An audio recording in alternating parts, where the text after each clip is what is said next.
Bab 24. Anda salah paham. Wajah Jerry tampak sangat sungguh-sungguh dan penuh cinta. Lamaran yang sangat romantis seperti itu, sepertinya gadis manapun pasti akan mengiyakannya, namun yang ada di depan matanya, bukanlah gadis biasa. Beberapa saat kemudian, perasaan Lacey pun mulai tenang, ia memandangi Jerry dengan tatapan campur aduk, maaf. Mendengar kata itu, tatapan mata Jerry pun tampak kecewa. Aku mengerti, kata Jerry sambil tersenyum kecut. Seketika itu, ia merasa hatinya sedang meneteskan darah. Meski di medan perang, peluru pernah menembus dadanya, rasanya tidak sesakit ini.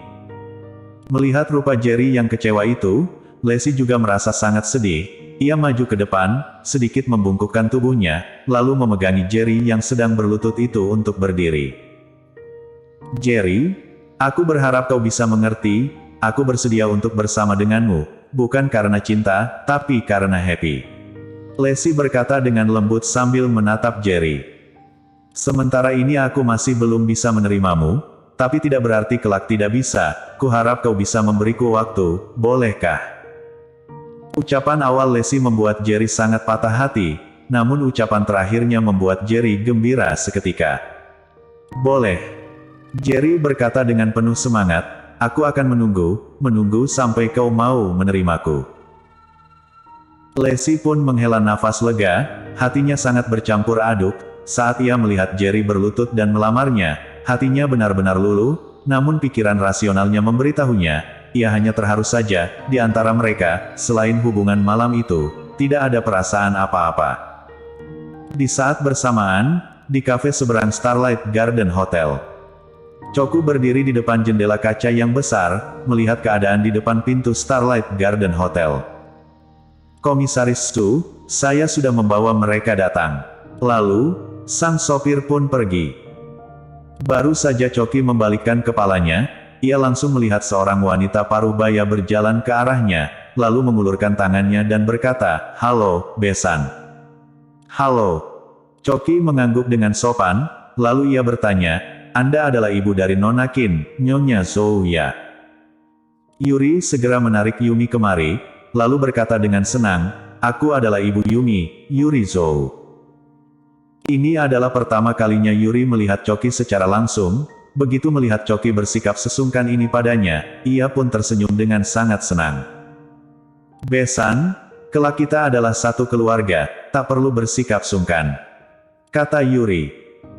Sebelumnya saat dipanggil Besan, Choki mengira bahwa dirinya salah dengar, namun setelah dipanggil lagi, barulah ia yakin bahwa dirinya tidak salah dengar. Dengan bingung ia bertanya, Nyonya Zhou, kenapa Anda memanggilku Besan? Yuri mengira bahwa Choki merasa panggilan Besan ini terlalu awal ia lontarkan, oleh karena itu ia menarik tangan Yumi dan berkata, setelah Yumi menikah dengan putra Anda nanti, bukankah kita akan menjadi Besan? Kalau Anda merasa memanggil sekarang terlalu awal, aku akan memanggil Anda Komisaris Su, setelah mereka menikah nanti. Tunggu. Belum sampai Yuri selesai bicara, Choki langsung memotongnya, lalu berkata dengan bingung, Nyonya Zhou, apakah Anda salah paham? Tidak, bukankah Anda menyuruh orang untuk mengirimkan mas kawin ke rumah kami? Aku dan suamiku sudah merundingkannya, kami sangat puas dengan pernikahan ini, kata Yuri sambil tersenyum. Setelah itu barulah Choki mengerti, ia segera menjelaskan, Nyonya Zhou, Anda benar-benar salah paham. Hadiah-hadiah itu adalah untuk putri pertama Anda, Lacey Qin. Apa? Yuri sangat terkejut. Ekspresi wajah Yumi pun juga membeku, sebelumnya saat keluarga Su mengirimkan mas kawin, ia sudah membayangkan bagaimana kehidupannya kelak di keluarga konglomerat. Sampai saat ini, barulah ia menyadari, ternyata semua ini sama sekali bukan untuknya. Seketika, hatinya pun merasa sangat kecewa.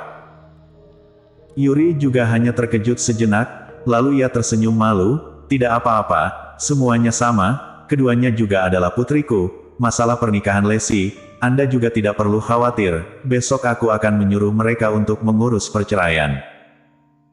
Wajah Choki tampak panik, ia segera berkata, Nyonya Zhou, jangan, kurasa Tuan Yang dan Nona Qin sangatlah cocok, mereka ditakdirkan bersama sejak lahir, jangan sampai memisahkan mereka.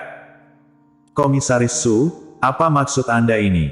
Bukankah tadi Anda berkata, mas kawin itu adalah untuk putri pertamaku? Kenapa malah tidak memperbolehkannya bercerai? Kalau dia tidak bercerai, bagaimana dia menikah dengan keluarga Qin? Yuri tampak sangat kebingungan. Choki sama sekali tidak tahu bagaimana kedudukan Jerry di rumah tangganya. Sebelumnya dia bersikap baik terhadap Jerry di acara pelelangan, namun Jerry sama sekali tidak menghiraukannya. Oleh karena itu ia memikirkan taktik untuk mendekatinya kembali, dengan cara merayu istri dan keluarganya. Mengingat dirinya hampir saja membocorkan identitas Jerry, Choki pun mengucurkan keringat dingin.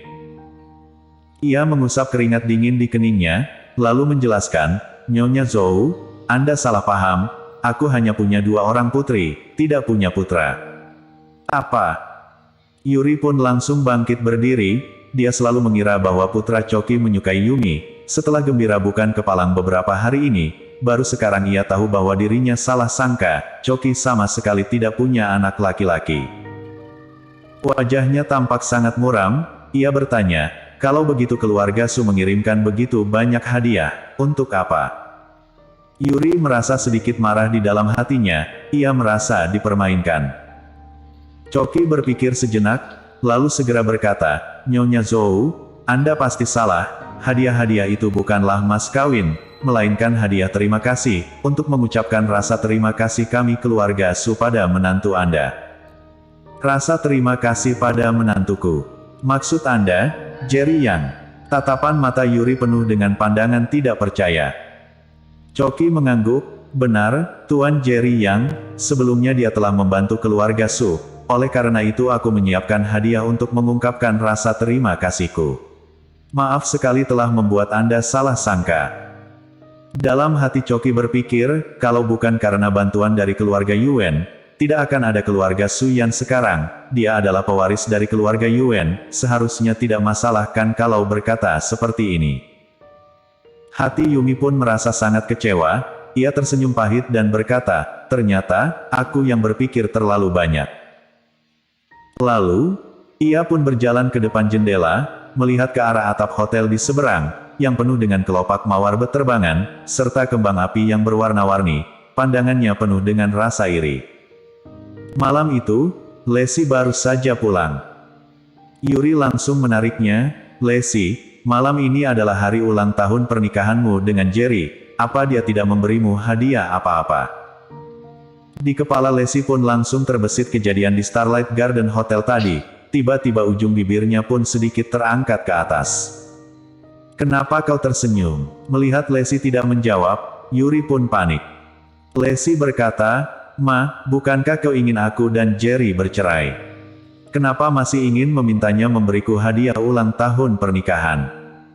Yuri berkata kesal pada Lexi, apa kau ingat, setengah bulan yang lalu, hadiah-hadiah yang dikirimkan oleh keluarga Su pada kita? Lexi menjawab dengan bingung, bukankah kalian mengatakan bahwa itu adalah mas kawin yang diberikan oleh keluarga Su untuk Yumi?